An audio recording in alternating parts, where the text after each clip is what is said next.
Hey y'all, it's Mr. Lot, and today we're going to keep going with our discussion on decolonization, specifically in West Africa. And we had already talked about Ghana breaking off from British colonialism. Now we're going to shift gears and talk about Algeria. And Algeria is pretty bloody in its struggle for independence from France. Okay, they have a war that lasts from 1954 to 1962, and it's much more violent than in Ghana.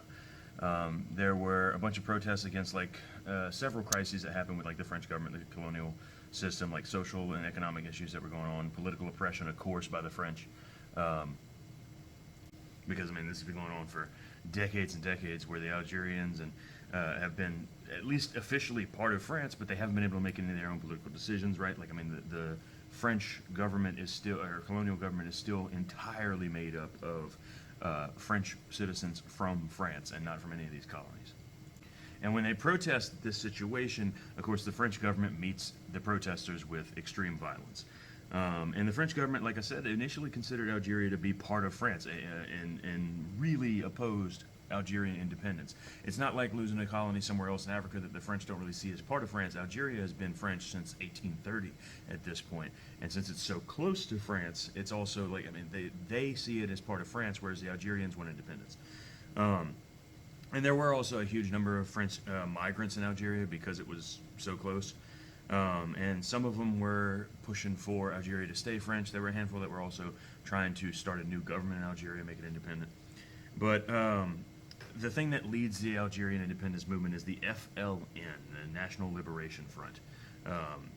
And they're the ones that basically run the guerrilla war against France that starts when Algeria starts fighting back. And to try and maintain control over Algeria, the French government sends in 500,000 French soldiers to try and put down this rebellion. And 25,000 of those French soldiers end up dying, and hundreds of thousands of Algerians are put down as part of putting down this rebellion.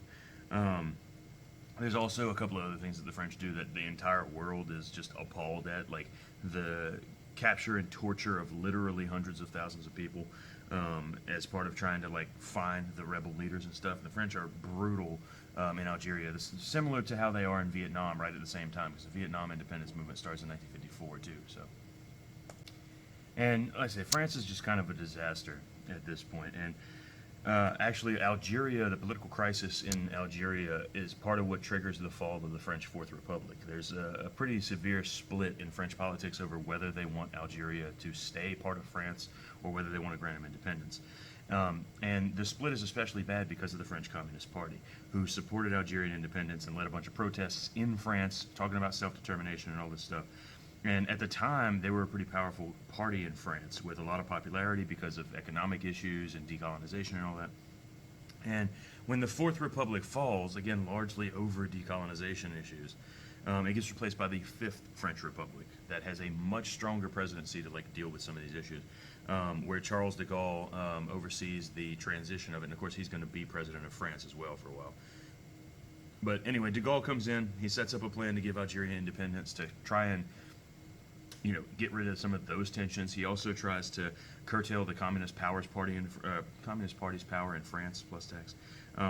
And de Gaulle does a really Napoleon-esque thing here, where he holds a public referendum to create this new government to try and bypass the French National Assembly. He says, hey, we're having a plebiscite. The people are deciding. And then they vote to make a new government. And de Gaulle says, see, it's legitimate. The people voted for it. Now, that's not the end of the story. War erupted again in Algeria almost immediately in 1962 they get independence, and then there's immigration and influence of French Algerians, and in the next Algerian civil war, 150,000 people die. So these are major wars in the aftermath of World War II. And there's a lot of refugees that flee this violence that go back to France. There's a housing crisis because there's not enough affordable housing in Algeria. There's an unemployment crisis because most of the businesses leave because nobody wants to try and run a business in a war zone. And then again, they got independence at this point, but it's still not stable in Algeria. The president of Algeria gets overthrown in a military coup in 1965. The FLN establishes a strict one-party state where the military basically runs everything. And they rule all the way up until 1991 with essentially a socialist military dictatorship. But they did The FLN did make some moves to modernize Algeria a little bit, but when they get overthrown, there is another Algerian civil war in 1991 that lasts for 11 years. So, I mean, at this point, we're talking about Algeria in chaos and violence until 2002. And that rebellion against the FLN's one-party rule was because they finally, like, scheduled some elections for 1991, and they were going to be a little bit more open. And because several other parties started having some early victories in those elections, like the Islamic Salvation Front and a couple other ones, they had the first non-FLN party members to win seats in Algeria in 30 years. And so the FLN canceled all the elections, and then the rebellion started because people were upset, rightfully so. And anyway, in 1999, the guy that wins the presidential election is a guy named Abdelaziz Bouteflika, who does bring in a little bit of stability and definitely more political freedom for Algerians. And he finally ends like the military state of emergency that had existed for 40 years in 2011. And that's part of the wider Arab Spring movement that we'll talk about later, where just like the Arab world in general gets sees a big political shift, and a lot of it is towards like more liberal democracy. But the protests spread into Algeria from Tunisia, Libya, and Egypt that had been going on at the same time in 2011. But again, we'll talk more about that. But to compare Ghana and Algeria, the two big African colonies we've talked about decolonizing, both of them have problems during military rule, right? Most of the struggles between the supporters of multi-party states between the supporters of the government, the single-party socialists, and then other multi-party like supporters, right? People that wanted options when they had elections, so democracy. And again, it takes a really long time for both of these to like settle down. Ghana doesn't get its real constitution until 1992. That helps with some of the power transitions and eases back on the violence and stuff. And Ghana gets it together a little bit earlier than Algeria does, right? For example, Kofi Annan is the president of Ghana in the 90s, and he becomes actually the UN General Secretary in 1997. So Ghana is on the world stage at this point, involved in international politics and stuff. So they've definitely completely turned it around from the civil war earlier in the 1900s. Now, in Algeria, the thing that they have worse that's going on is the religious tensions, because there are plenty of Christians as well as a lot of Muslims in Algeria, and there's a lot of violence between those Christians and Muslim groups, and they even had a president assassinated by a Muslim terrorist in 1997 who didn't want a Christian in charge. And that led to basically all political parties that are affiliated with a religion being banned in Algeria, which makes sense. If you've got all this violence between Christians and Muslims, you don't want Christian political parties, and you don't want Muslim political parties. And there's also been like I say, some other issues going on. I mean, even up to modern times, where there's been some more repression of Islamic fundamentalists, the same way that we see in Egypt and Turkey, because they don't want terrorists getting involved in politics.